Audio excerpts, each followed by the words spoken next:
வணக்கம் மக்களே. சமைக்கலாமா? என்ன சமையல் பண்ண போகிறோன்னா கொத்தமல்லி பொங்கல் செய்ய போகிறோம்.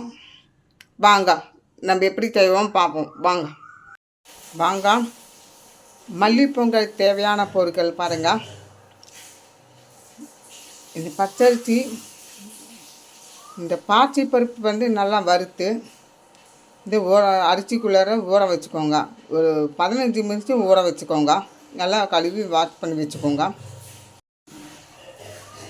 கொத்தமல்லி, பச்சை மிளகாய் உங்களுக்கு காரத்துக்கு எவ்வளோ வேணுமோ அவ்வளோ எடுத்துக்கோங்க. கருவேப்பிலை, இஞ்சி, ஜீரகம், மிளகு, முந்திரி, கடுகு, தேவையான எண்ணெய், தேவையான உப்பு. அடுத்தது நம்ம மல்லி பொங்கல் எப்படி பண்ண போகிறோம் பாருங்கள். இப்போ அடுப்பில் பற்ற வச்சு குக்கரை எடுத்துக்கோங்க. அடுத்து ஃபஸ்ட்டு அரிசியும் பாசி பருப்பு வச்சு வேக விட்டுறணுங்க. இப்போ அரிசியும் பாசி பருப்பு நம்ம ஃபஸ்ட்டு குக்கரில் வேக விட்டுருங்க. ஒரு 2 விசில் 3 விசில் விடுங்க. தண்ணி அதிகமாக விடுங்க. ஒரு கப்புக்கு விட்டிங்கன்னா 2 டம்ளருக்கு ஊற்றுறீங்க. அது எக்ஸ்ட்ராவே 1/2 டம்ளருக்கு ஊற்றுக்கும். அப்போ தான் நம்ம குழந்தைன்னு நல்லாயிருக்கும். இப்போ அரிசியும் பருப்பு ஊற்றிருக்கிறோம். இப்போ அடுத்தது தண்ணி ஊற்றிக்கலாம். தண்ணி ஊற்றிருக்கிறோம். உப்பு போட்டுக்கோங்க. இப்போ இந்த மூடி வச்சு ஒரு 3 விசில் வந்துன்னா ஆஃப் பண்ணிடுங்க. நல்லா குழஞ்சிரும். அது வெயிட் பண்ணுவோம். அடுத்தது நம்ம தாளித்து கொட்டிக்கலாம். இப்போ ஃபஸ்ட்டு இந்த அரிசியும் பருப்பு வேக வச்சுருவோம். மல்லியை அரைச்சி வச்சுக்கோங்க. கொஞ்சம் தண்ணி ஊற்றி அரைச்சி வச்சுக்கோங்க. அடுத்தது பொங்கலுக்கு தாளிக்கிறது பாருங்கள். ஒரு அடுப்பு வரைச்சிட்டு எடுத்துக்கோங்க.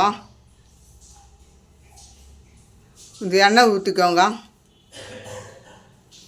எண்ணெய் வைக்கும்போது நெய் ஊற்றிக்கலாம், தேங்காய் எண்ணெய் ஊற்றிக்கலாம். இப்போ நான் கடலை எண்ணெய் ஊற்றிருக்கிறேன். இது ரொம்ப டேஸ்டியாக இருக்கும். இப்போ எண்ணெய் காஞ்சோன்னா கடுகு போட்டுருவோம். பாருங்கள், எண்ணெய் காஞ்சிருச்சு. அடுத்தது கடுகு போட்டுக்கோங்க. கடுகு வெடிச்சோன்னா கடுகு வெடிச்சிருக்கு. அடுத்தது கருவேப்பிலை போட்டுக்கோங்க. முந்திரி போட்டுக்கோங்க. இஞ்சி போட்டுக்கோங்க. ஜீரகம் போட்டுக்கோங்க. மிளகுத்தூள் பார்த்தீங்கன்னா இந்த மாதிரி இடித்து வச்சுக்கணும். இதெல்லாம் தாளித்து பொங்கலுக்குள்ள வச்சு போட்டுக்கணும். பாருங்கள், நல்லா பொரிச்சிட்டு அடுத்தது மல்லி போட்டுக்கோங்க. அரைச்சி வச்ச மல்லியும் ஊற்றிக்கோங்க. நல்லா கெட்டியானவுட இந்த பொங்கலுக்குள்ளே ஊற்றிக்கணும். அது வரைக்கும் ஒரு 5 நிமிஷம் வெயிட் பண்ணுங்க. நல்லா கெட்டியாகிடும். பாருங்கள், இந்த மாதிரி இருக்கணும். ஒரு நல்லா கெட்டியாக இருக்கும். ரொம்ப கெட்டியாகவும் வேண்டாம், ஓரளவுக்கு. இப்போ நம்ம பொங்கலுக்கு ஊற்றிக்கோம். இப்போ பாருங்கள், இந்த அரிசியும் பாசி பருப்பு நல்லா வெந்துருச்சு. நல்லா குழஞ்சி விட்ருக்கோங்க. கையில் வச்சு இப்படி கரண்டி வச்சு நல்லா மச்சிக்கோங்க.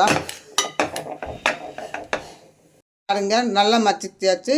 நமக்கு ஃபஸ்ட்டு முதலே இந்த அரிசி பருப்பு நல்லா வேக வைக்கும்போது பச்சை மிளகாயும் போட்டுக்கோங்க. சரிங்களா? அடுத்தது நம்ம புதினா நம்ம தாளித்து வச்சுருக்குறோம், அதை ஊற்றிக்கணும். பாருங்க,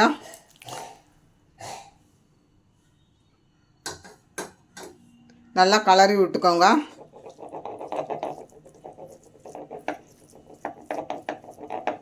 பாருங்கள், நல்லா கலரி விட்டாச்சு. பார்க்குறக்கும் ரொம்ப நல்லா இருக்குது. இப்போ நம்ம ஒரு தட்டத்தில் எடுத்து வச்சுக்குவோம். பாருங்கள், மல்லி பொங்கல் ரெடி ஆகிடுச்சு. அதுக்கு சைனீஸ் பார்த்தீங்கன்னா முருங்கைக்காய் சாம்பார் வச்சுருக்குறோம் நாங்கள். உங்களுக்கு என்ன விருப்பமோ அதை செய்யலாம். பாருங்கள், முருங்கைக்காய் சாம்பார். அடுத்தது கார சட்னி பண்ணியிருக்கேன். துவரம் பருப்பு போட்டு கார சட்னி பண்ணியிருக்கேன். நீங்கள் எந்த ட்ரைவிங் பண்ணணுமோ அந்த மாதிரி சைனீஸ் வச்சுக்கோங்க. இப்போ தேங்காய் சட்னி பண்ணிக்கலாம், புதினா சட்னி பண்ணிக்கலாம். இந்த மாதிரி டேஸ்ட்டுக்கு உங்களுக்கு சைனீஸ் வேணும்னா வச்சுக்கலாம். பார்க்குறதுக்கு பொங்கல் நல்லா இருக்குதுங்க. பாருங்கள், இந்த மார்னிங் பிரேக்ஃபாஸ்ட்டுக்கு இந்த மாதிரி பண்ணி கொடுத்துருங்க. குழந்தைங்கலேருந்து பெரியவர் வரைக்கும் சாப்பிடலாம். பண்ணி பார்த்துட்டு கமெண்டில் சொல்லுங்க. ப்ளீஸ் லைக் போடுங்க, ஷேர் பண்ணுங்க, சப்ஸ்கிரைப் பண்ணுங்க. மறக்காமல் இந்த மாதிரி பண்ணிவிட்டு கமெண்டில் சொல்லுங்கள். நன்றி மக்களே.